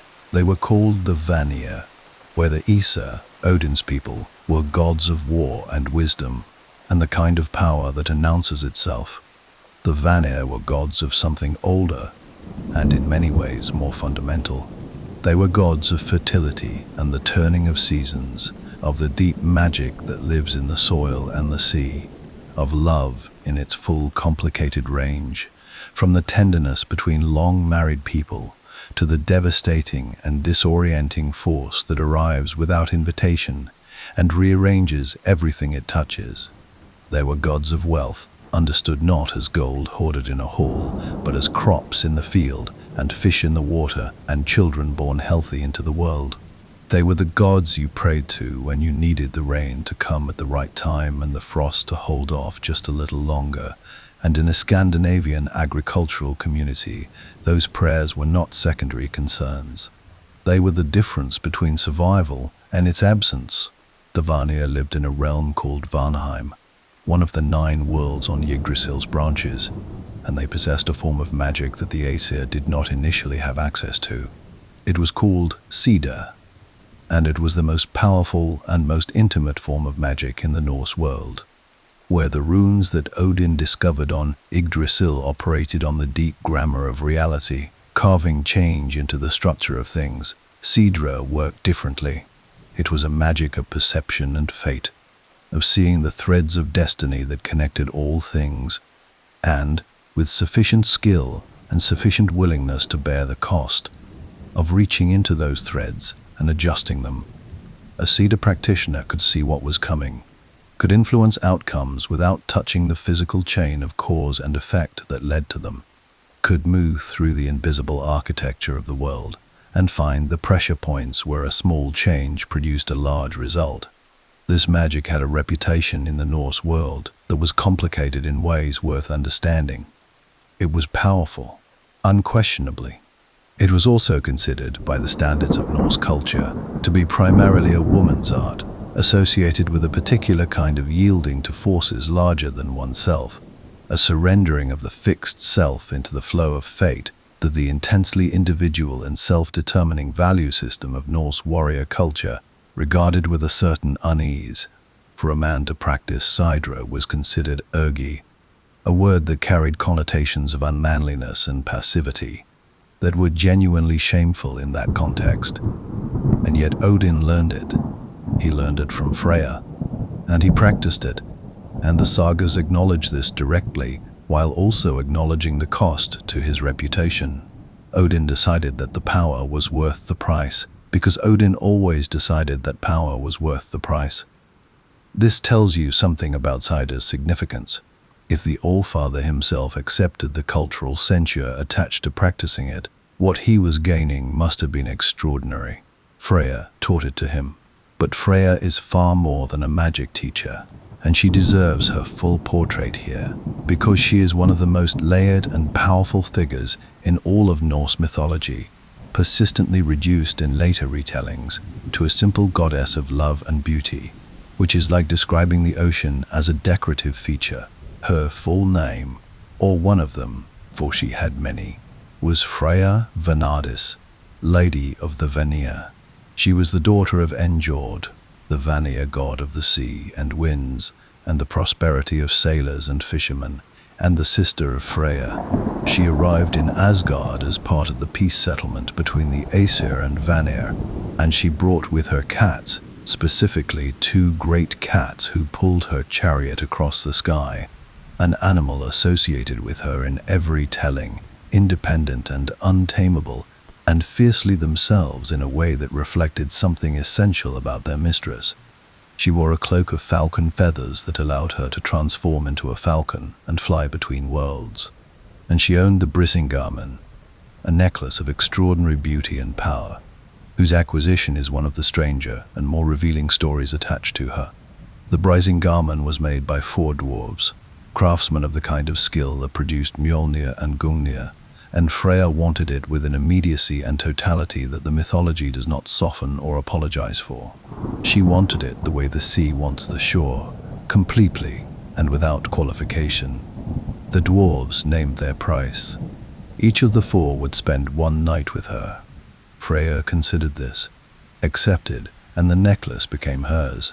Later, Loki would steal it at Odin's direction, and the story of its recovery involves Freya agreeing to do something in exchange that she found repugnant, specifically to stir up a war between two human kings, because the Allfather wanted the warriors for Valhalla, and Freya's necklace was the leverage he used to obtain them. These stories make some later audiences uncomfortable, and that discomfort is worth examining rather than explaining away, because what the mythology is doing with Freya is not degrading her. It is describing a goddess whose desire is as large as her power, who makes choices others might not make because her scale of wanting exceeds the scale of ordinary shame, and who is also capable of genuine grief and genuine love in proportions that match. She wept for her husband Oda, who wandered away and did not return, and her tears fell as gold. She searched for him across every world, taking different names in different places, never finding what she was looking for, and never stopping the search. The gold tears are not incidental decoration. They are the mythology's way of saying that her grief was literally valuable, that what she felt was not weakness but substance, something that enriched the world it fell upon even as it cost her. She is also, and this is the detail most frequently omitted in simplified retellings, a goddess of death. Not death in the way Odin is a god of death, not the strategic accumulation of the fallen for a future battle. Freya's relationship with the dead is older and more intimate than that. When warriors died in battle, the choosing of the slain was divided between her and Odin. Half went to Valhalla, half went to Freya's hall, Sisramnir, the seat of many rooms, in her realm of Folkvang. She chose first. This means that the most beloved goddess of love and fertility in the Norse world had first claim on the battlefield dead, that the same force which governed the flowering of the earth and the kindling of desire between people also had dominion over half of every soldier who fell in combat. This is not a contradiction in the Norse understanding, it is a coherence. Birth and death are the same cycle. Desire and its ending are the same motion. Freya held the whole of it. Her brother Freya is, in his own way, equally fundamental to the Norse world, though he operates in a register quieter than his sisters, and has received less attention from later ages because of it.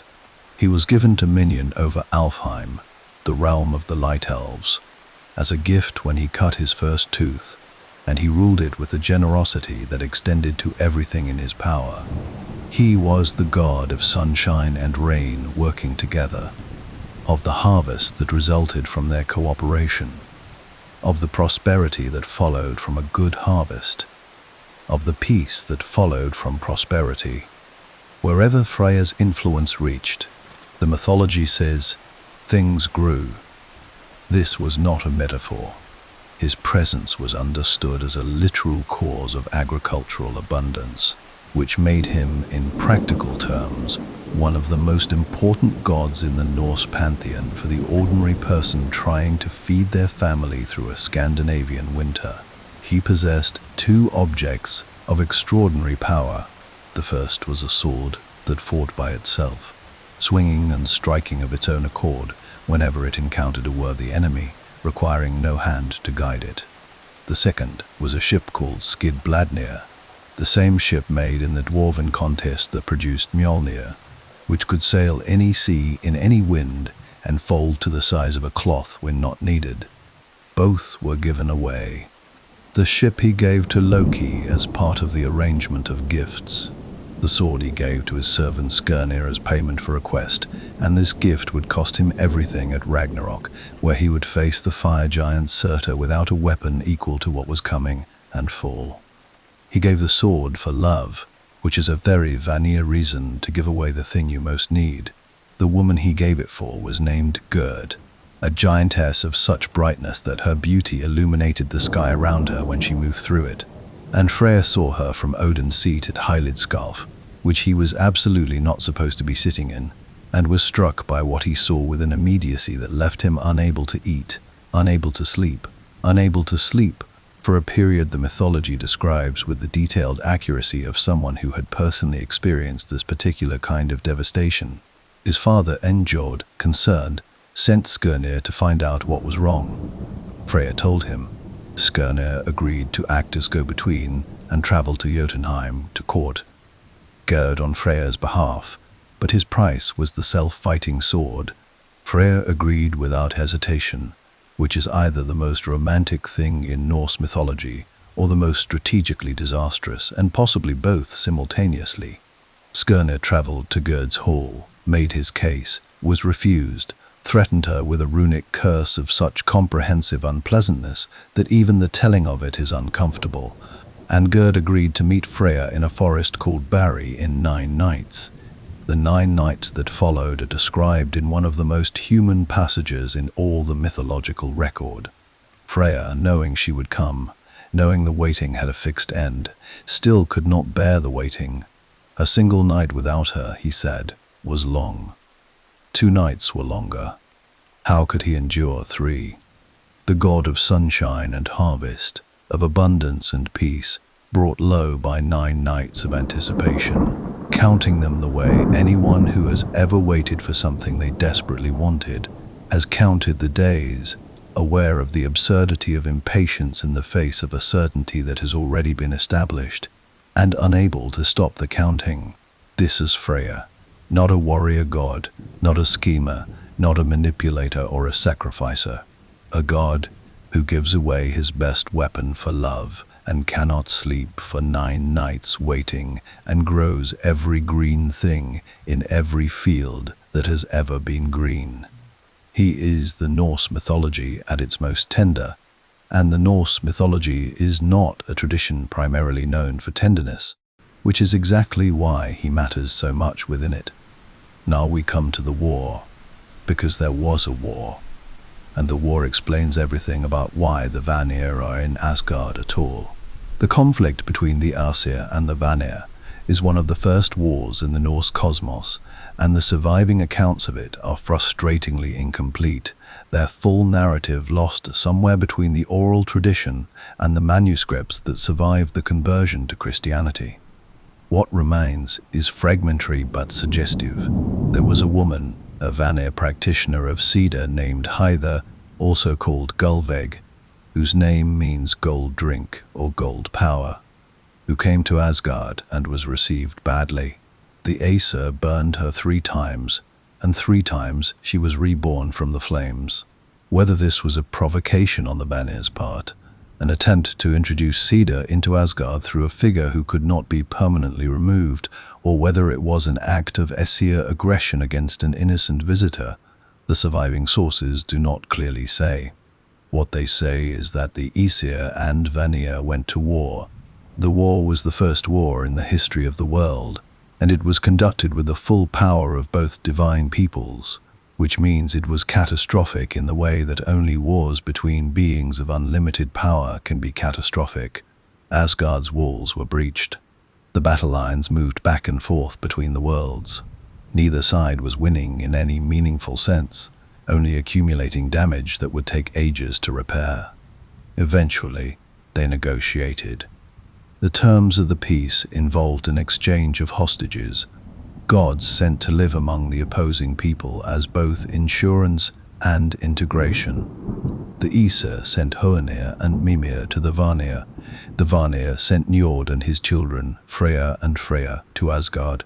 Hoenir proved to be a disappointment to the Vanir, a god who was impressively large and kingly in appearance, but who, without Mimir to advise him, could not make a decision on any matter of substance, and would only say, when consulted, that others should decide. Infuriated by what they interpreted as deliberate deception, the Vanir cut off Mimir's head and sent it back to Odin, which is the event that produced the preserved speaking head that Odin kept at the well. Despite this unpromising exchange, the peace held. The Vanir settled into Asgard, and the Aesir and Vanir over time became something it is difficult to find a clean word for. Not merged exactly, not separate. Braided together perhaps, each retaining what was essentially their own while sharing a table, a hall, a pantheon. Njord married Skadi the giantess, in a union that produced one of the mythology's most honest portraits of incompatibility.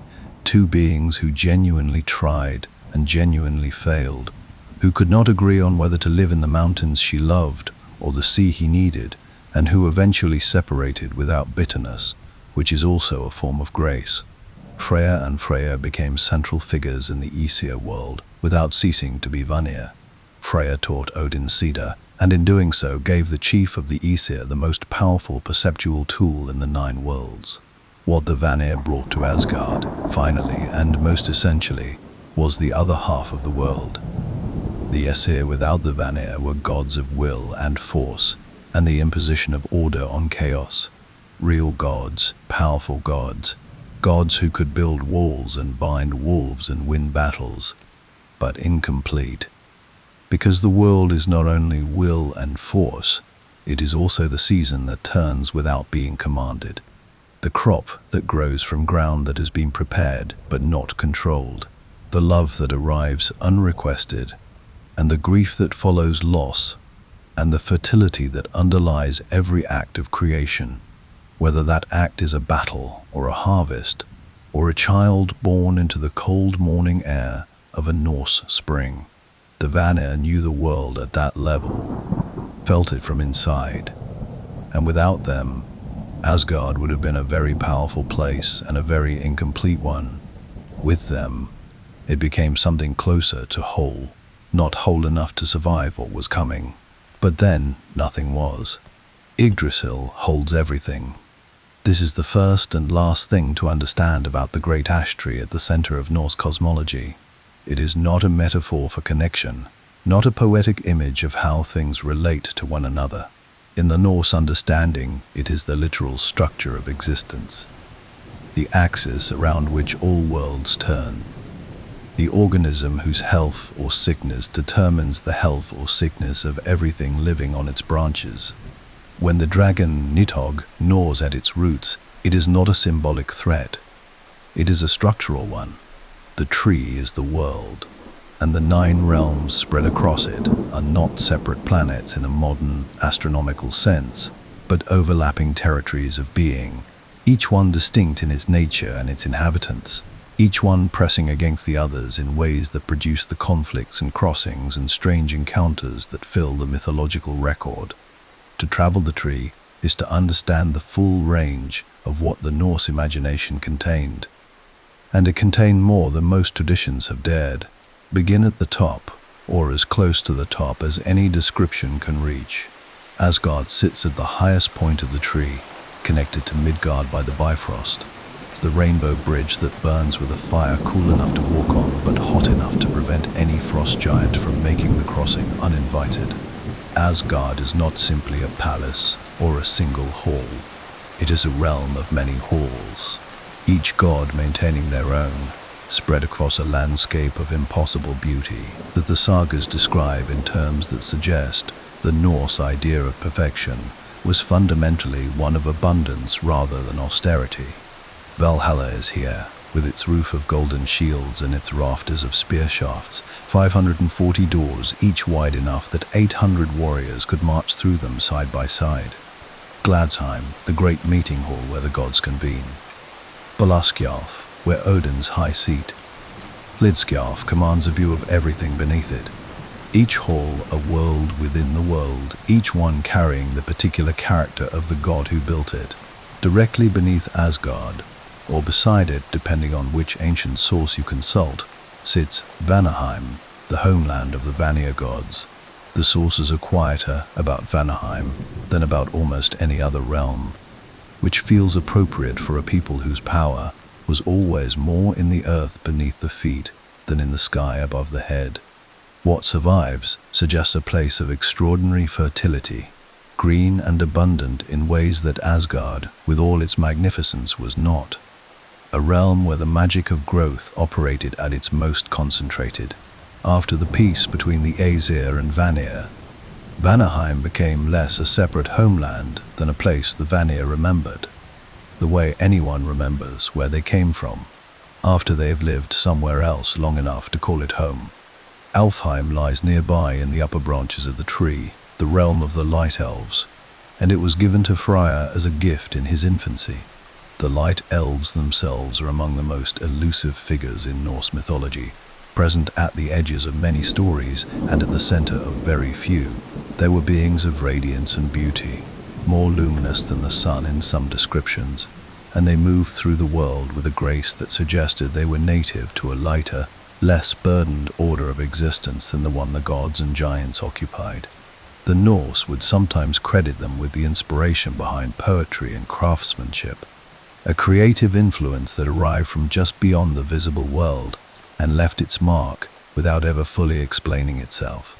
Come down the tree now, down through the middle branches, to the worlds that sit at the level of ordinary mortal experience.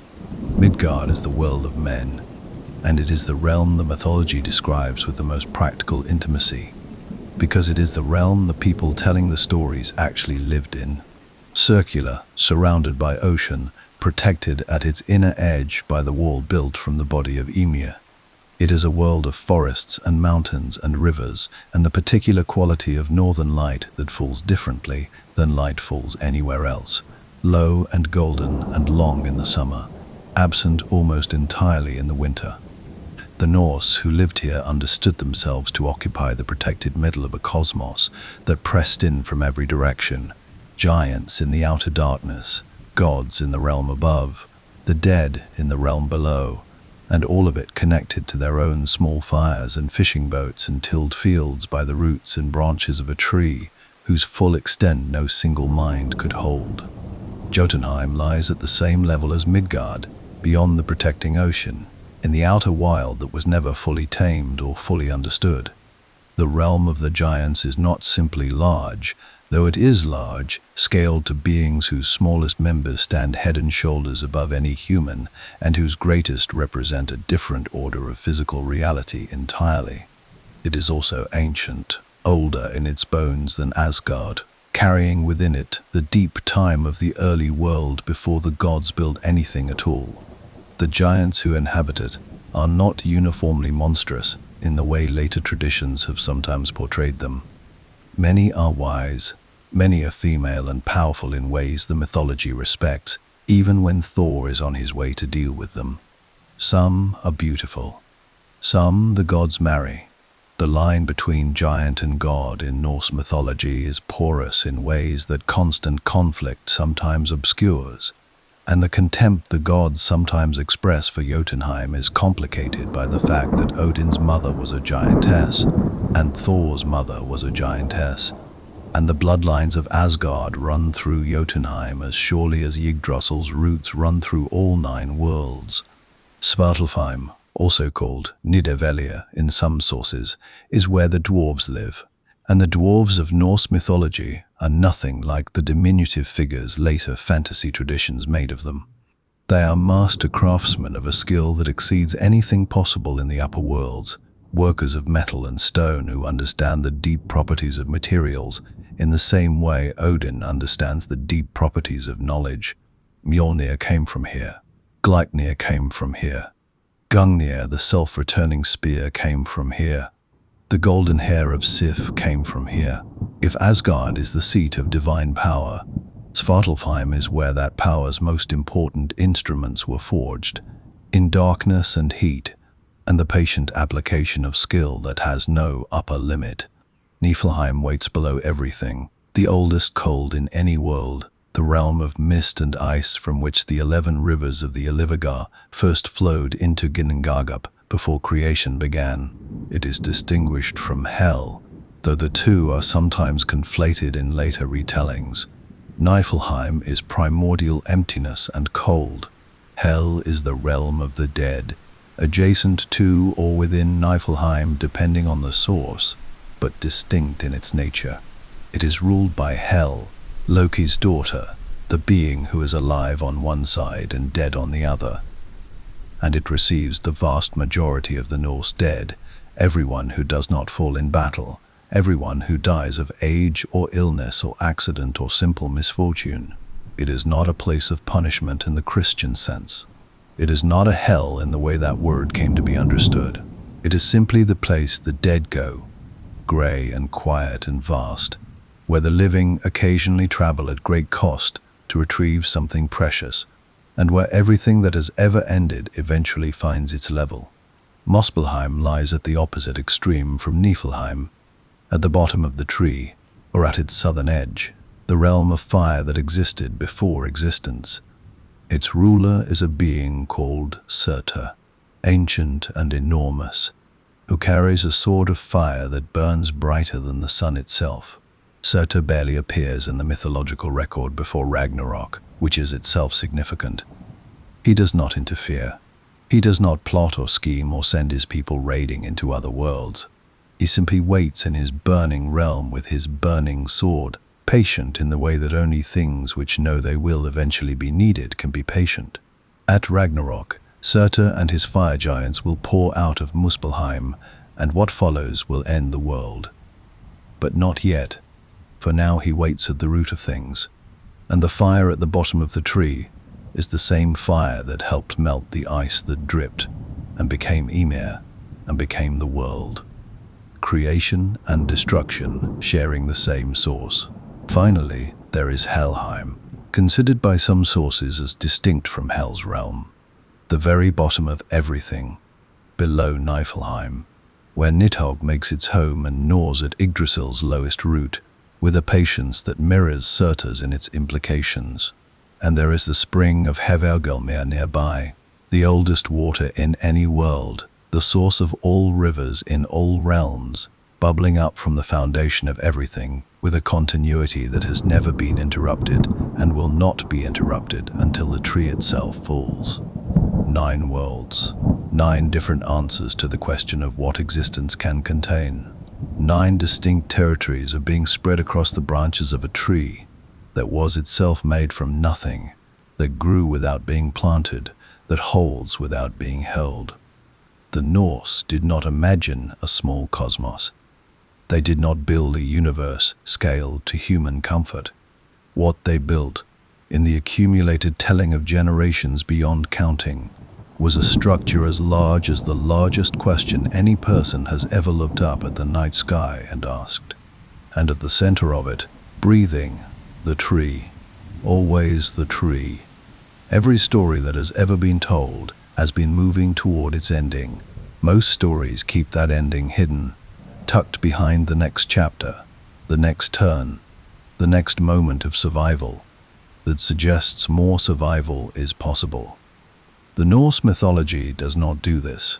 The Norse mythology tells you the ending from the beginning, names it, describes it, populates it with the specific faces of specific gods dying in specific ways, and then tells all the other stories anyway.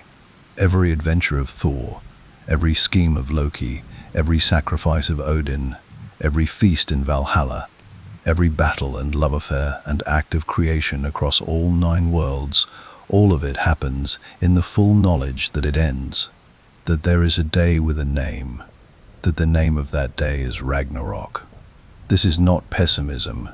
It is something more demanding than pessimism, and something more honest. The Norse mythology looks at the fact of ending the way the Norse people looked at the fact of winter, not as an aberration or a punishment or a failure of the world to be what it should be, but as a structural feature of reality that must be understood and lived alongside and ultimately faced when it arrives. Ragnarok is not a tragedy in the Greek sense, a catastrophe that could have been avoided if only someone had made a different choice at a critical moment. It is a destiny, woven by the Norns at the well of Erd, before the first god drew breath. And its arrival is not the failure of the divine order, but the completion of it. The signs begin before the end, and the Norse named them with the careful specificity of people who wanted to be able to recognize what was happening when it started. First comes Fimbulwinter, 3 consecutive winters without a summer between them, snow driving in from every direction, the sun offering light but no warmth, the earth locked in cold that deepens with each passing month and does not release. Crops fail, livestock die, The bonds between people, always under pressure in conditions of scarcity, begin to snap. The sagas describe a world in which family turns against family, in which the agreements and loyalties that hold communities together dissolve under the weight of hunger and desperation, and the particular madness that comes from a winter that simply does not end. This is the first sign.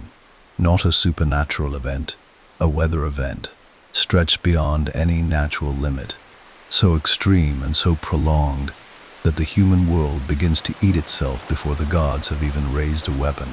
Then the wolf skull, who has chased the sun across the sky since the beginning of time, finally catches it, and the wolf Hati, who has pursued the moon with equal and tireless dedication, catches the moon. The lights that Odin and his brothers placed in the skull sky at the dawn of creation, the sparks from Muspelheim that became the celestial bodies giving structure to time, are extinguished. The stars fall from Yggdrasil's branches. The world goes dark. In a way it has not been dark since before Ymir breathed his first breath in the melting ice of Ginnungagap. The earth shakes. Mountains collapse. Every chain and fetter in every world breaks simultaneously, because the breaking of bonds is the nature of this moment. The fundamental unfastening of everything that has been held in place by force or magic, or the simple agreement of the cosmos to hold together for one more day. Fenrir's bonds break, the wolf that Tyr lost his hand to bind, that has grown in the dark of his imprisonment until his upper jaw scrapes the sky, and his lower jaw drags the earth, opens his mouth and walks free. The fire in his eyes is the fire of something that has been waiting for a very long time, and is done waiting. He runs toward Asgard. The Midgard serpent, Jormungandr, feels the shaking of the earth from the bottom of the ocean where it has coiled since Odin threw it there in its infancy, and it writhes, and the ocean rises. Tsunamis of impossible height roll outward from the point of its rising. The serpent comes ashore, venom dripping from his jaws, moving toward the battlefield where everything will end. The ship Naglfar sets sail. It is the largest ship in any world, built from the fingernails and toenails of the human dead, a vessel whose construction the Norse were careful to slow by trimming the nails of their dead before burial, because every nail left untrimmed added to the ship that would carry the forces of chaos to the final battle. The dead cannot be endlessly delayed. Naglfar sails. Its crew is the army of hell. All the dead who did not go to Valhalla, all the countless generations of the ordinarily dead rising now for the only battle they will ever fight. From the south, Surtur comes. The fire giant who has waited since before creation, patient in Muspelheim with his burning sword, finally moves. He leads his people north toward the plain of Vigrid, the battlefield appointed for the end of all things, and where he walks the earth burns behind him. The sword he carries blazes brighter than the sun that has already been eaten, and there is nothing in the Norse cosmos that can stand against it indefinitely. Loki breaks free from the cave. The bonds made from his dead son's entrails finally give way, as everything gives way on this day, and he rises from beneath the earth and goes to the shore where Naglfar has landed. He takes the helm. He was always going to take the helm. This was always where the road from the death of Balder was leading, through the cave and the venom and Sigin's faithful bowl and the 1,000 years of waiting, to this ship on this shore on this day. He steers toward Vigrid.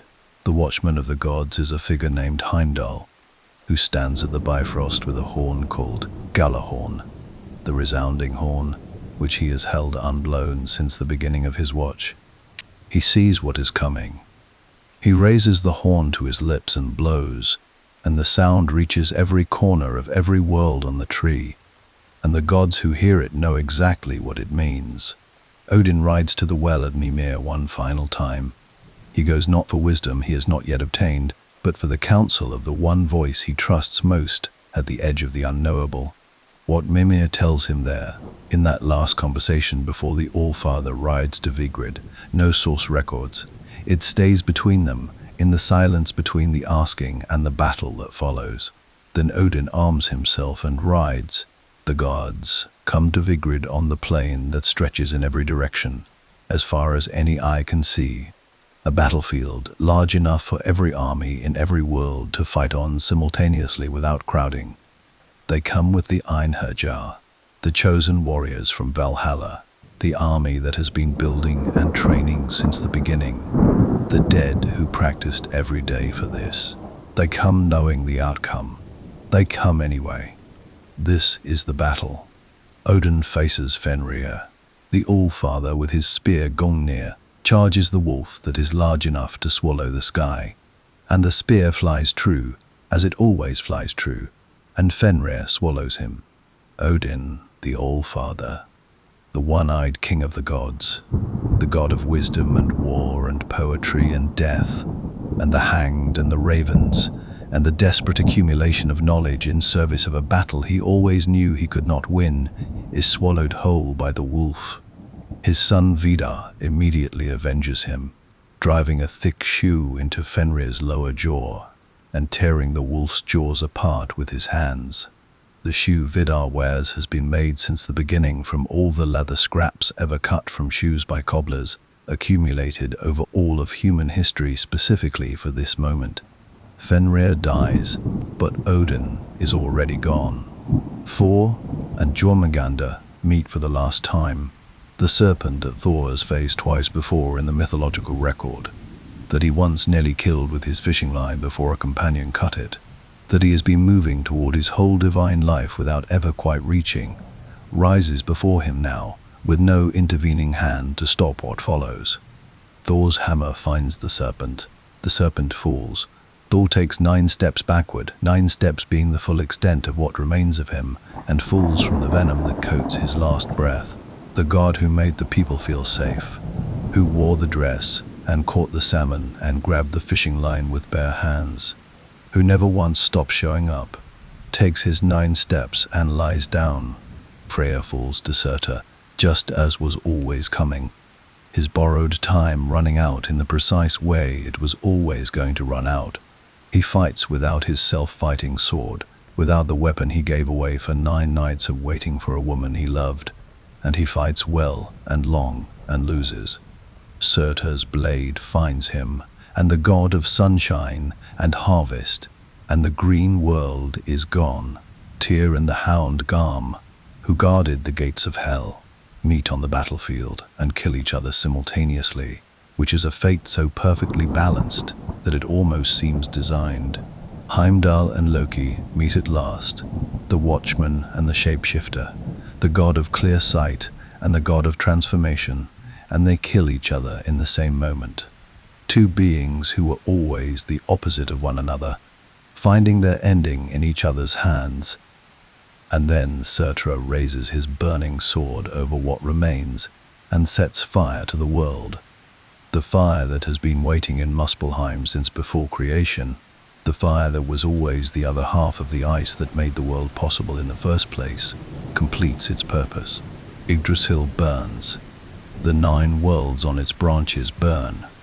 The sea rises to swallow what the fire does not reach, and the sky goes dark above what the sea does not cover, and Ragnarok is complete.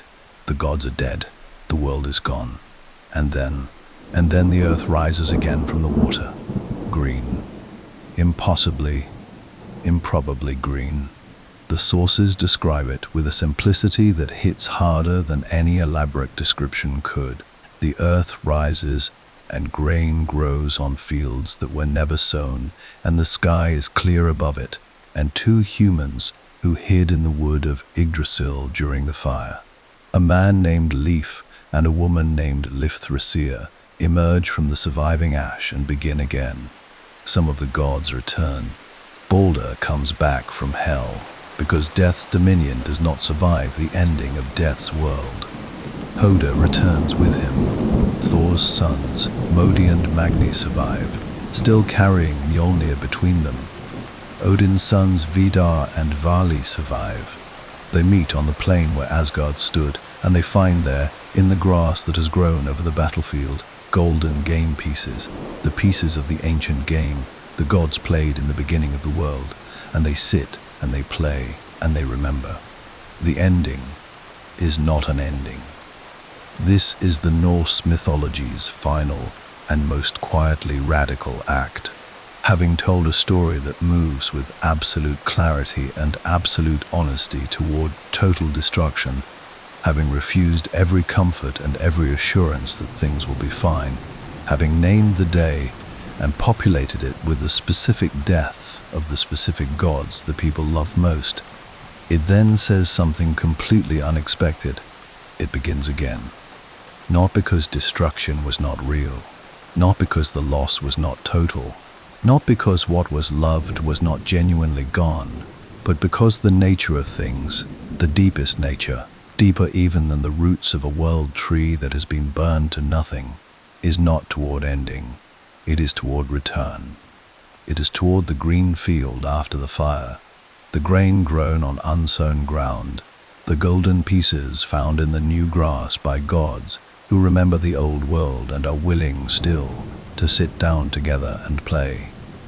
This is what the Norse believed. This is what they passed from mouth to ear beside 10,000 fires in the long dark of a northern winter, when the cold pressed in from every side and the light was very far away and the season felt like it might never turn. It turns. It always turns. The gods of Asgard are gone. Their temples were torn down. Their sacred groves were cleared. Their names were stripped from the prayers of the people who had spoken them for 1,000 years, replaced by new prayers in a new language pointing toward a new heaven. The conversion of Scandinavia to Christianity, moving through the Norse world from roughly the 10th century onward, was not always violent, though it was sometimes violent, and it was not always immediate, though it was ultimately total. What it was, without exception, was a transformation so complete that within a few generations the old religion had ceased to be a living practice and become something else.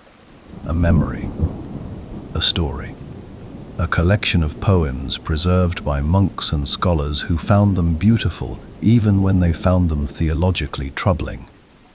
And yet, look at your calendar. Tuesday is Tyr's Day. Wednesday is Woden's Day, Woden being the Anglo-Saxon name for Odin. Thursday is Thor's Day. Friday is Frigg's Day, or in some interpretations Freya's Day, the two goddesses so closely linked in the Germanic tradition that scholars still argue about where one ends and the other begins. 4 days out of every 7 that passes in the English-speaking world carry inside them the names of Norse and Germanic gods, spoken by people who have no idea they are speaking them, embedded so deeply in the structure of ordinary time that the conversion to Christianity could not remove them any more than it could remove the tides. Every time someone writes a date, every time someone says, "See you Thursday," or plans something for next Wednesday, they are, without knowing it, invoking the All-Father and the Thunderer and the goddess of the hearth and the god of justice. The gods lost the temples. They kept the weak. The influence reaches further than the calendar. The English language itself is riddled with Norse ancestry, the consequence of Viking settlement in Britain, and the deep intermingling of Old Norse and Old English that followed. Words like sky, window, husband, knife, egg, happy, ugly, awkward, and hundreds of others came directly from Old Norse into English and have stayed there ever since, so thoroughly absorbed that they no longer feel borrowed. They feel native, because they are native now. Language does not distinguish between original and adopted after enough time has passed. It simply becomes what it is, and what English is includes a very substantial Norse component that no amount of subsequent history has managed to dislodge. The literary legacy is perhaps the most extraordinary survival of all, because it was not inevitable. The Norse myths were an oral tradition, meaning they lived in memory and voice rather than in writing, and oral traditions are vulnerable in ways that written ones are not. They depend on the continuity of the people who carry them. Break that continuity. Convert those people to a new religion that regards the old stories as dangerous, and the tradition can disappear within a generation or two, completely and without trace, the way countless other mythological traditions have disappeared from cultures whose records did not survive. The Norse tradition survived because of Iceland and because of one Icelander in particular. Iceland converted to Christianity around the year 1000, but the conversion there was less violent and less culturally disruptive than it was elsewhere in the Norse world, and the Icelandic literary tradition that flourished in the centuries following the conversion had a particular quality of curiosity and preservation that saved what might otherwise have been lost. The poems of the Poetic Edda, a collection of mythological and heroic verse, were written down in manuscripts that survived. The prose Edda, composed in the 13th century by a scholar, politician, and poet named Snorri Sturluson, is the single most important source for Norse mythology that exists, a deliberate and systematic attempt to record the old stories before they faded entirely from living memory. Snorri was a Christian writing about a pagan tradition, which means he approached his material with a complicated mixture of genuine fascination, scholarly rigor, and occasional theological discomfort. He preserved stories he might theologically have preferred to let go because he understood, with the instinct of a great writer, that they were too important to lose. Every retelling of Norse mythology, every modern novel and film and television series and graphic novel and game that draws on these stories, draws ultimately on Snorri's preservation. He is the narrow bridge through which the old world passed into the new, and the world on the other side of that bridge owes him a debt that can never be adequately calculated. The 19th century brought Norse mythology back to the center of European cultural attention with an intensity that had not existed since the conversion. Romanticism, with its hunger for the ancient and the primal and the authentically northern, found in the Norse tradition exactly what it was looking for. Poets wrote about Odin, painters depicted Valhalla. Richard Wagner built his four-opera cycle, The Ring of the Nibelung, from material drawn largely from Norse and Germanic mythological sources, creating a work so massive and so influential that it shaped what European audiences thought great art could be for generations. Wagner's Wotan is Odin, filtered through 19th century German nationalism and romantic philosophy, recognizable and transformed simultaneously, carrying the one-eyed wandering grief of the original into a new context that amplified some qualities and distorted others. The influence of his work on music, on storytelling, on the very idea of the epic, extends far beyond anything that can be traced in a simple line from cause to effect. J.R.R.R. Tolkien, a scholar of Old Norse and Old English who read the primary sources in their original languages, built Middle-earth from a foundation so deeply informed by Norse mythology that the debts are both obvious and inexhaustible. Gandalf, the wandering wizard in his wide-brimmed hat, is Odin. The dwarves of the Lonely Mountain take their names directly from the Poetic Edda's list of dwarven names. The concept of a Dark Lord working toward the destruction of the world through an object of power echoes the Norse sense of a doom moving through time toward its appointed meeting with the gods.